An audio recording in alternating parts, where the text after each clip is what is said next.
आउज़ बिल्लाहि मिनश शैतानिर रजीम बिस्मिल्लाहिर्रहमानिर्रहीम। प्यारे बच्चों, अस्सलाम वालेकुम।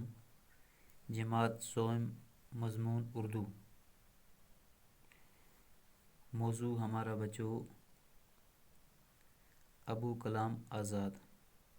तो बच्चों हमने ये सबक पढ़ा, इसके सवाल किए। तो आज हम इसके कुछ और सवाल हैं वो करेंगे। आप अपनी किताब का सफ़ा नंबर 81 निकालेंगे और किताब पर देखेंगे। जैसे यहाँ पे है मसाल देखकर लफ्ज़ के मुकाबले में उसका मुतज़ाद लिखिए। जैसे छोटा, बच्चों छोटे की ज़िद आ गई बड़ा। ऊंचा, ऊंचे की आ गई नीचा। सस्ता, महंगा। अव्वल, आखिर, आज, कल, दूर, नज़दीक।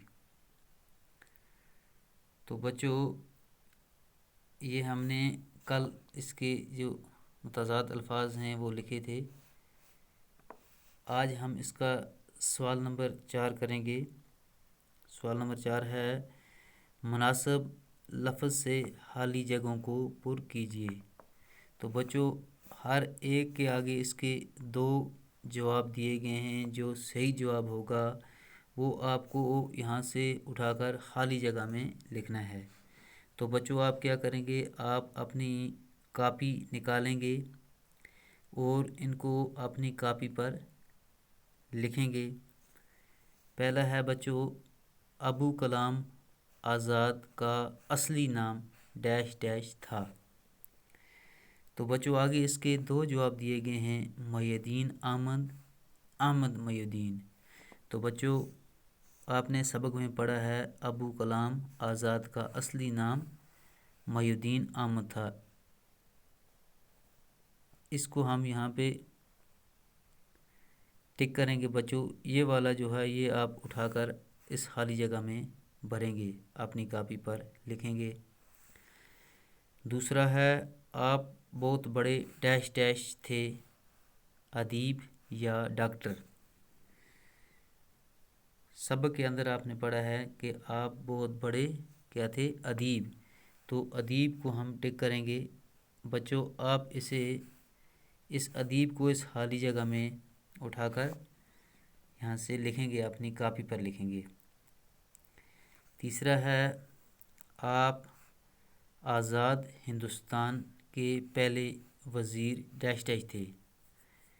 यानी कि जब हिंदुस्तान 15 अगस्त 1947 को हिंदुस्तान जो था वो आज़ाद हुआ, तो आज़ाद होने के बाद आज़ाद हिंदुस्तान के आप पहले वज़ीर बने डैश डैश वज़ीर। कौन से वज़ीर बने, वज़ीर तालीम बने थे या वज़ीर कानून।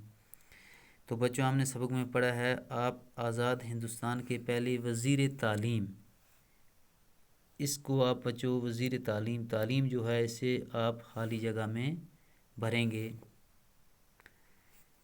चौथा है, मौलाना आज़ाद बेहद डैश डैश थे, कुंद ज़हीन या ज़हीन। तो बच्चों इसमें आएगा मौलाना आज़ाद बेहद ज़हीन। तो बच्चों इसको हम टिक करेंगे यहाँ पे। तो अब बच्चों जिन जिन को यहाँ पे टिक किया गया है वो आपको इन खाली जगह में भरने हैं। आप अपनी कॉपी पर इसे किताब से उठाकर लिखेंगे और जिनको टिक किया है उनको ये इसके सही जवाब हैं, इनको आप खाली जगह में लिखेंगे।